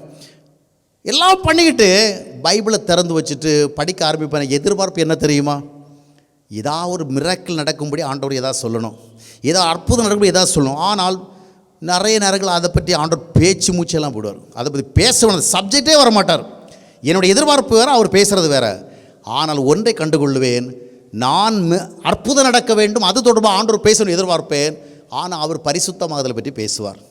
2 கொரிந்தியர் 7:1 சொல்கிறபடி பரிசுத்தமாகுதலை பூர்ணப்படுத்தக்கூடும். இல்லைன்னா அவரை குறித்த ஒரு உண்மை, அவருடைய போதனை குறித்த ஒரு உண்மை, அவருடைய உபதேசத்தை குறித்த உண்மை, அவருடைய ராஜ்யத்தை குறித்த உண்மை, வாழ்க்கை முறையை குறித்த உண்மை ஏதாவது ஒன்றை சொல்லுவோம். அது பார்த்திங்கன்னா அன்றைக்கு எனக்கு இருக்கிற வாழ்க்கை சூழல்கள் அது ரொம்பவும் நேரடியான தொடர்புடையதல்ல. ஆனால் அவர் என்ன பேசினாலும் இந்த ஆத்துமாவுக்குள்ள ஒரு உற்சாகம் வந்துடும். நான் அற்புதத்திற்காக ஜெபித்திருப்பேன், அற்புதத்திற்காக எதிர்பார்த்திருப்பேன், ஆனால் அவரோ பரிசுத்தத்தை பற்றி பேசுகிறார். ஒன்றை மட்டும் புரிந்து கொள்ளுங்கள், ஆண்டவர் உங்களுடைய ஆத்துமாவில் பேசுவார். அவர் என்ன பேசினாலும் உங்களை சந்தோஷப்படுத்தும். ஏன்னா அதுதான் காட்ஸ் ரிலேஷன்ஷிப். தேவ உறவுக்கு பின்னாடிலாம் ஆண்டவர் உங்களை கண்டித்தாலும் சரி, திட்டினாலும் சரி, உங்களை எச்சரித்தாலும் சரி, அதுலேயும் ஒரு பெரிய சந்தோஷம். ஏன்னா there you are feeling God's fellowship. ஆண்டவர் இருக்கிறதுனால தான் திட்டுறார், ஆண்டவர் இருக்கிறதுனால தான் கண்டிக்கிறார், ஆண்டவர் இருக்கிறதுனால தான் என் மனதை உறுத்துறார். நேற்றுக்கு கோவாவில் ஒரு நேச்சர் உண்டு. இந்த காங்கிரஸ்லேருந்து யாரெல்லாம் எம்எல்ஏ ஆவாங்களோ கொஞ்ச நாளில் அவங்க யாராக மாறிடுவாங்க, இன்னொரு கட்சியாக மாறிடுவாங்க, ஆளுங்கட்சியாக மாறிடுவாங்க. ஏன்னா நம்ம எங்கே இருந்தால் நல்ல முடியும் வாழ முடியும் அங்கே தானே இருக்க விரும்புவோம். இந்த லாஸ்ட் எலெக்ஷனில் என்ன பண்ணாங்கன்னு சொன்னால், ஏற்கனவே ஒரு 15 எம்எல்ஏ ஜெயிச்சு 17 எம்எல்ஏ ஜெயிச்சு 15 பேர் போயிட்டாங்க. அடுத்த முறை இப்படி நடக்கக்கூடாது என்ன பண்ணாங்களே, இவங்களை பள்ளி வாசல்கள்லாம் அழைச்சிட்டு போயிட்டு, கோயிலாக அழைச்சிட்டு போயிட்டு, டெம்பிள் அழைச்சிட்டு போயிட்டு, அது 10வது சொன்னேன் எழுதி அஃபிடவிட்டை வாங்கி அவ்வளோ பண்ணிட்டு தான் லாஸ்ட் கோவா எலெக்ஷன் நடந்தது. ஆனால் நடந்து 4 மாதம் ஆகிருக்குமா? இப்போ என்ன பண்ணிட்டாங்கன்னு சொன்னால், அப்படியே 11 எம்எல்ஏல, நான் அரசியல் பேசலை, ஒரு உண்மையை சொல்கிறேன். 11 எம்எல்ஏ 8 எம்எல்ஏ என்ன பண்ணிட்டாங்க, கொத்தா போயிட்டாங்க. ஒருத்தர் கேட்குறாரு, இவ்வளவு கோயிலாக போய் சத்தியம் எடுத்தீங்களே, இவ்வளோ அஃபிடவிட்டெல்லாம் எழுதி கொடுத்தீங்களே, மனசாட்சிக்கு விரோதம்லாம் செயல்பட சொன்னீங்களே, அப்புறம் போய் இப்படி பண்ணிங்கன்னு கேட்டால் ஒருத்தர் சொல்லியிருந்தார், அன்னைக்கு கடவுள்கிட்ட போய் அப்படி பேசணும், இன்றைக்கி அந்த கடவுள் என்ன சொல்லிட்டார், நீ கட்சி மாறின்னு சொன்னார். அன்னைக்கு கட்சி மாற மாட்டேன்னு கடவுள்கிட்ட இவர் போய் சொன்னார், இப்போ கடவுளை என்ன சொல்லிட்டாரு. அதனால தான் இந்திய டுடேயில் வந்து எடிட்டோரியல் எழுதுகிறவங்கள என்ன சொல்கிறாங்கன்னா, என்னமோ தெரில, அந்த கடவுள் இவங்களை உறுத்தலை, இந்த கடவுள் என்ன பண்ணலை, உறுத்தல்ல. பள்ளிவாசலுக்கு போனாங்க, கோயிலாக போனாங்க, இந்த சாமி என்ன செய்யலை, இவங்களை உறுத்தலை. ஒரு சின்ன உறுத்தல் கூட இல்லாதபடிக்கு என்ன சொல்கிறாங்க, கடவுள் சொன்னாரியா கட்சி மாறுறதுக்கு, என்ன அயோக்கியத்தனம் பாருங்கள், நீ அயோக்கியமாக இருக்கிறது பார்த்தாதுன்னு சொல்லிட்டு பரிசுத்தமான ஒரு தேவனை இழுத்து விடுற பார்த்தியா, எவ்வளோ அயோக்கியத்தனம் அது. கடவுள் போய் கட்சி மாறுன்னு சொன்னாராம். எதுக்கு இதை சொல்ல வரேன்னா, உறுத்தல் இருக்குது பாருங்கள், இந்த பிரிக்கிங். உண்மையான தேவனுடைய பிள்ளைகளுக்கு அந்த உறுத்தல் இருக்கும். ஏதாவது ஒன்று தப்பாக பேசிட்டியா, தப்பாக சிந்திச்சிட்டியா, தப்பாக யோசிச்சிட்டியா, தப்பாக ஆசைப்பட்டுட்டியா, தப்பாக நடந்துக்கிட்டியா, அந்த நேரம் கடந்து போச்சு, ஆண்டோடைய சமூகத்தில் வரவில்லை, வேதத்தை எடுத்து வாசிக்கிறவில்லை, இல்லை வேதம் வாசிக்காமல் சிந்திக்கிறவளை கூட அது பிரிக் பண்ணும். நீ பேசலாமடா அந்த மாதிரிப்பட்ட வார்த்தையை, இந்த மாதிரி நடந்துக்கலாமா, இப்படி நீ யோசிக்கலாமா, இப்படி ஆசைப்படலாமா, அந்த வார்த்தை என்ன செய்யும், உறுத்தம். அதனால் அவன் என்ன பண்ண மாட்டான், இந்த ஆண்டவர் வேண்டாம், இந்த தேவனும் வேண்டாம், இவருடைய சமூகத்தில் வந்தால் எனக்கு உறுத்துது. ஆமாம், சிலர் இப்படி சொல்லுவோம், அந்த சாம்சன் பால் பிரசங்கத்தை கேட்க போனாலே நமக்கு உறுத்தலை தவிர வேறு ஒன்றுமே கிடைக்காது. போனோமா 4 வார்த்தை நல்லதாக கேட்டு சந்தோஷமாக மழையானா கூட பரவாயில்லன்னு வந்தோம், ஏதோ மனசுக்கு ஆறுதல் 4 வார்த்தை கேட்டு போகலன்னா நம்மளை உறுத்தல் வச்சிடுறாரு.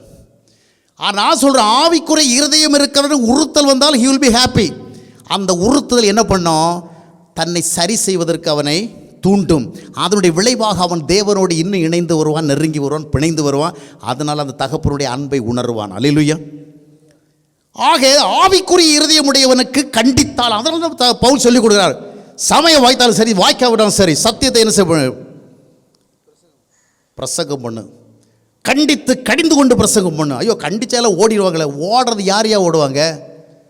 இந்த நல்ல இருதயம் இல்லாதவங்க தான் போவாங்க. நல்ல இருதயம் ஏதாவது ஆசீர்வாதத்தை தேடி வராங்களோ அவங்க ஓடிடுவாங்க. யோவான் 6ஆம் அத்தியாயத்தினுடைய 60 வசனம் வாசித்து பார்க்கும் பொழுது பிரசங்கம் கேட்டு நிறைய பேர் ஓடிட்டாங்க. இது சரிப்பட்டு வர, நாம் அப்பத்துக்காக வந்தோம், இங்கே நடக்கிற கூத்தை வேற. இங்கே எவன் வாழ்க்கையை பற்றி கவலைப்பட்டான், எவன் சுபாவத்தை பற்றி கவலைப்பட்டான், எவன் மனசை பற்றி கவலைப்பட்டான், எவன் யோக்கியத்தை பற்றி கவலைப்பட்டான். வாழ்க்கையில் நெருக்கடி, கஷ்டம், வியாதி, கடன் பிரச்சனை, வீட்டில் குடும்பத்தில் பிரச்சனை, இதுக்கு ஏதாவது ஒரு சொல்யூஷன் கிடைக்குமான்னு இங்கே வந்து பார்த்தா அவர் பிரசங்கமாக பண்ணிட்டு கிடக்கிறார். மழை வந்தால் கூட கொஞ்சமாக திருந்துறாங்களா அந்த ஆட்கள். ஆனால் இது யார் சொல்லுவாங்க? போயிட்டாங்க. ஆனால் ஒரு 12 பேர் அங்கே இருந்தாங்க. கேட்டார், நீங்களும் போயிடுறதுக்கு மனசாக இருக்குங்களா? நாங்கள் எங்கேயா போவோம்? நித்திய ஜீவ வசனங்கள். ஏன்? அதுதான் ஸ்பிரிச்சுவல் ஹார்ட். ஆவிக்குரிய இருதயம் உடையவன் எங்கே ஆசீர்வாதம், எங்கே தீர்க்க தரிசனம், எங்கே வாக்குத்தத்தம் என்று ஓட மாட்டான். எங்கே தன்னை உண்மையாக காண்பிக்கிற வார்த்தை கிடைக்கும், எங்கே தேவனை சரியாக வெளிப்படுத்துகிற வார்த்தை கிடைக்கும், எங்கே உண்மையான அஸ்திவாரம் உள்ள ஆவிக்குரிய வாழ்வு தொடர்பாக வார்த்தை கிடைக்கும் போவான். ஏன்னா அவனுக்குள்ள என்ன இருக்குது? ஆவிக்குரிய இருதயம் இருக்குது. அவன் அதில் திருப்தி அடைகிறான், வார்த்தை வருகிறது. மூன்றாவதாக, இந்த ஆவிக்குரிய இருதயம் உடையவன் தனக்குள் திருப்தி அடைய. ஏனென்றால் இந்த ஆவிக்குரிய இருதயத்தை தேவன் தம்முடைய திட்டத்துக்கு நேராக கொண்டு போகிறார், தேவன் நோக்கத்துக்கு நேராக கொண்டு போகிறார். அவனுடைய வாழ்க்கையில் ஒரு திருப்தி. ஆண்டவர் என்னை பயன்படுத்துகிறார் அவருடைய நோக்கத்திற்காக, அவருடைய திட்டத்திற்காக. என் வாழ்வினுடைய திட்டங்கள் எல்லாம் நிறைவேறிட்டோ இல்லையோ வேறு விஷயம், என் வாழ்வின் ஆசை நோக்கில் நிறைவேறுகிறதோ இல்லை வேறு. ஆனால் இந்த உலக வாழ்க்கையில், நிலையற்ற உலக வாழ்க்கையில் தேவ திட்டத்துக்காக என்னுடைய வாழ்க்கை உபயோகப்படுகிறது. ஆபிரகாமுடைய வாழ்க்கையில் அவிதமாக தேவ திட்டத்துக்குள்ளே அவன் வந்தான். அந்த தேவ திட்டத்தை நிறைவேற்றி கொண்டிருக்கின்ற பொழுது ஒரு காலகட்டத்தில் தேவன் அவனை பார்த்து சொன்னார், உன் மகனே எனக்கு பலியிடு என்று சொல்லி. உண்மையாக அவனை சோதிக்கிறதுக்கு அவன் அதற்கு ரெடியானான். காரணம் என்ன? தேவ திட்டத்திற்குள் வந்தவன் அப்படித்தான். அதற்காக எதையும் இழப்பான், அவன் எதையும் ஆயத்தமாக இருப்பான். அப்போ அந்த ஆவிக்குரிய இருதயம் பெற்றுக்கொண்டவன் தனக்குள்ளே தேவ திட்டத்திற்குள் தான் இணைக்கப்பட்டிருக்கிறதை உணர்ந்து, தேவ நோக்கத்திற்குள் இணைக்கப்பட உணர்ந்து அவன் என்ன செய்கிறான்? அந்த உலக வாழ்க்கையில் நிறைவாக இருப்பான். நான் ஆண்டவருக்கு பயன்படுகிறேன், தேவ நோக்கத்திற்கு பயன்படுகிறேன். அதனுடைய விளைவாக என்ன நடைபெறுகிறால், தேவன் அவனை ஒரு தரிசனம் சார்ந்த ஒரு வாழ்க்கையை கொடுத்து வழிநடத்தி கொண்டுகிறார். அந்த தரிசனத்துக்குள் அவன் இருக்கிறபடினாலே 2 காரியம் நடக்கும். ஒன்று, அவன் பாவத்திற்கு தூரமாகத்தான் இருப்பான், பாவத்துக்கு தூரமாகத்தான் இருப்பான். ஆவிக்குரிய இருதயம் படைத்த ஒருவன் தான் தேவ திட்டத்தை நிறைவேற்ற வேண்டிய ஒரு பரிசுத்த படியில் இருக்கிறபடினாலே, நான் தேவ நோக்கத்தை நிறைவேற்ற வேண்டிய ஒரு உன்னதமான அழைப்புக்குள் இருக்கிறபடினாலே, அந்த தேவ திட்டம் தன்னுடைய வாழ்க்கையில் நிறைவேறாதபடி என்னுடைய வாழ்க்கை எந்த விதத்திலும் கரைபட்டு விடக்கூடாது என்று சொல்லி அவன் தன்னுடைய வாழ்க்கையை பாவத்துக்கு தூரமாகத்தான் வைத்திருப்பான். எபிரேயர் 12:1 வாஸ்து பார்க்கும் பொழுது, உங்களை நெருங்கி நிற்கிற பாவத்தை தள்ளிவிட்டு, யார் தள்ளிவிட முடியும்? இந்த இருதயம் பெற்றவன். அவன் சூழ்ந்து வருகிறதை தள்ளிவிட்டு விடுகிறான். இவன் பாவத்திற்கு தூரமான, பாவம் எப்பொழுதுமே இவனுக்கு தூரமாகத்தான் இருக்கணும். நெருங்கி வரோம், ஆனால் என்ன பண்ண முடியாது? அவனை கேப்சர் பண்ண முடியாது, அவனை கேட்ச் பண்ண முடியாது. ஆனால் அடுத்தபடியாக பரிசுத்தம். அவன் பரிசுத்தம் அவனுடைய வாழ்வில் நெருக்கமாக இருக்கும். அவன் பரிசுத்தத்துக்கு அருகாமையில் தான் இருப்பான். பாவத்துக்கு தூரமாகவும் பரிசுத்தத்துக்கு அருகாமையிலும் இல்லாதபடி இருந்தால் அவனை தேவன் பயன்படுத்த மாட்டார். அவனுக்குள் தெய்வீக சமாதானம் வராது, அவனுக்குள் தெய்வீக வார்த்தைகள் வராது. அந்த ஆவிக்குரிய இருதயம் இருக்கிறபடினாலே தேவன் அவனை ஒரு தரிசனத்தை நோக்கி போக வைக்கிறார். யோசேப்பினுடைய வாழ்விலே அதைத்தான் பார்க்கணும். ஒரு தரிசனத்தை சுமந்து கொண்டு வந்த அவனுடைய வாழ்விலே பாவம் நெருங்கி வந்தது. ஆனாலும் பாவம் அவனை பிடித்து கொள்ள முடியவில்லை. அவன் பாவத்துக்கு தூரமாகி ஓடிவிட்டான். அவன் பரிசுத்தத்தை விட்டு ஒருபோது விலகாதவனாக இருந்தான். ஆம் அருமையானவர்களே, இதுதான் திருப்தியுள்ள இருதயம். ஆண்டவர் எப்படி நம்மை திருப்தியாக்குகிறார் என்றால், ஒரு ஆவிக்குரிய இருதயத்தை கொடுக்கிறார். அந்த ஆவிக்குரிய இருதயம் அனுதின வாழ்விலே தேவ உறவை அனுபவிக்கின்றது. அந்த தேவ உறவை அனுபவிக்கும் பொழுது கரடுமுரடான வாழ்க்கை சூழல்களிலே, நிரந்தரமற்ற வாழ்க்கை சூழலுக்கு மத்தியிலே, பலவிதமான மேடு பள்ளங்களுக்கு நடுவிலே கர்த்தர் என்னோடு இருக்கிறார். நான் மரண இருளின் பள்ளத்தாக்கிலே நடந்தாலும் பொல்லாப்பிற்கு பயப்பட மாட்டேன். தேவரீர் நீர் என்னோடு கூட இருக்கிறீர், உம்முடைய கோலும் உம்முடைய தடியும் என்னை தேற்றுகிறது. அவன் மகிழ்கிறான், அவன் தனக்குள்ளே திருப்தி அடைகிறான். நான் ஆண்டவரோடு இருக்கிறேன். அந்த ஆண்டவரால் என் ஆத்துமா எப்படியாகிலும் ஒவ்வொரு நாளும் என்ன செய்கிறது? திடப்படுகிறது, திருப்தி அடைகின்றது. இரண்டாவதாக, அவன் தனக்குள்ளே தேவனுடைய வார்த்தை வருகிறதை உணர்கிறான். ஏதாவது ஒரு விதத்திலே தேவன் தனக்குள்ளே ஒரு வார்த்தை அனுப்பி அவர் தன்னோடு இணைந்திருக்கிறதை அவனுக்கு உறுதிப்படுத்துகிறார். அது அவனை தைரியமாக நடக்க வைக்கிறது. முன்னோக்கி செல்ல வைக்கிறது, வேகமாக ஓட வைக்கின்றது, கழுகுகளைப் போல சிறகடித்து பறக்க வைக்கிறது. அவன் போதும் என்று சூரச்செடிகளில் அடியில் உட்கார்ந்திருந்த ஒரு எலியாவை போல் போனாலும் கூட ஆண்டவர் அவனை எழுப்பி மறுபடியும் 40 நாள் நடக்க வைக்கிறார், நான் ஸ்டாப்பிங்காக. ஏனென்றால் அவன் தேவ திட்டத்துக்குள் இருக்கிறான், அவனுக்குள்ளே தேவனுக்கேற்ற ஒரு இருதயம் இருக்கிறதா. அருமையானவர்களே, தேவ வார்த்தையுடன் வாழுகிறோமா, அதுதான் திருப்தி. இதில் திருப்தி அடையணும். மூன்றாவதாக, தேவனுடைய திட்டத்துக்குள் இணைந்திருக்கின்ற ஒரு நிச்சயத்தோடு இருக்கிறோமா, பாவத்துக்கு தூரமாகவும் பரிசுத்துக்கு அருகாமல் இருக்கிறோமா, அதுதான் திருப்தியாகும். இந்த நிலைமையில் இருக்கிற ஒரு இதயத்தை உடையவன் தனக்குள்ளே மகிழ்கிறான், பூரிக்கிறான், உற்சாகப்படுகிறான். எனவே ஏதோ ஒரு பக்தியோடு நான் வாழ்கிறேன், அது நம்மை நாமே தயிர் சாதம் சாப்பிட்டு திருப்தி அடைவது போல, வேறு வழி இல்லை, அவ்வளோதான். இல்லை, இதில் எந்த என்ஜாய்மெண்ட்டும் இல்லை. இல்லை, நான் ஆராதனையில் மகிழ்கிறேன், இதுலேயும் இல்லை. நான் ஒழுக்கமானவன், அதுலேயும் இல்லை. நான் நன்மை செய்கிறேன், அதுலேயும் இல்லை. நான் ஆண்டவரிடத்தில் நன்மையை தேடிக்கொண்டேன், அதுலேயும் இல்லை. உண்மைக்கு வாங்க, ஆண்டவரோடு இணைக்கப்படுங்க. உங்கள் தற்பொழுதைய இருதயம் எப்படி பாருங்கள். எத்தனை வருடம் ஆவிக்குரியவர்களாக இருந்தாலும் சரி, எத்தனை வருடம் சபைத்தோடு உள்ளவர்களாலும் சரி, இப்பொழுது எப்படிப்பட்ட இருதயத்தோடு வாழ்கிறோம் சிந்திக்க வேண்டும். ஆண்டவர் புதிய இருதயத்தை தருவார். அந்த இருதயம் தேவனுடைய உறவை உணரும், அந்த இருதயம் தேவ சத்தத்தை கேட்கும், அந்த இருதயம் தேவனுக்காக நான் வாழ்கிறேன்கிற உணர்வோடு ஒவ்வொரு நாளும் உற்சாகமாக தொடர்ந்து என்னுடைய பிரயாணத்தை தொடரும். இதில் நான் திருப்தி அடைகிறேன். எனவே தான் அப்போஸ்தலனாகிய பவுல் பிலிப்பியர் 3:12 சொல்லுகிற பொழுது, கிறிஸ்து என்னை எதற்காக பிடித்தாரோ அதை நான் பிடித்து கொள்ளும்படியாக துக்கத்தோடு தொடர்கிறேன், சோர்வோடு தொடர்கிறேன். இல்லை, என்ன சொல்கிற தெரியுமா, ஆசையாக, ஐ ஹவ் கிரேட் டிசைர், ஆசையோடு தொடர்கிறேன். ஆம், இதுதான் நமக்கும் ஆண்டவர் தர விரும்புகிறார். அங்கே நாம் திருப்தி அடைகிறோம். கண்களை மூடி நாம் ஜெபிக்கலாம். இந்த நாளிலும் கூட ஆண்டவர் நம்மோடு பேசின வார்த்தைகளை ஒரு கணம் நாம் சிந்திப்போம். எது நம்மை திருப்தியாக்க வேண்டும்? வெறும் பக்தி அல்ல, வெறும் பரவச அனுபவங்கள் அல்ல, வெறும் நன்மை செய்கிற ஒரு அனுபவம் அல்ல, வெறும் ஒழுக்கம் அல்ல, வெறும் இறைத்தேடல் அல்ல. ஆண்டவருடைய கிருபையினால் ஒரு நல்ல இருதயத்தை பெற்றிருக்கிறோம். இன்றைக்கு நாம் எப்படிப்பட்ட இருதயத்தோடு இருக்கிறோம்? ஒரு கணம் சிந்திப்போமா?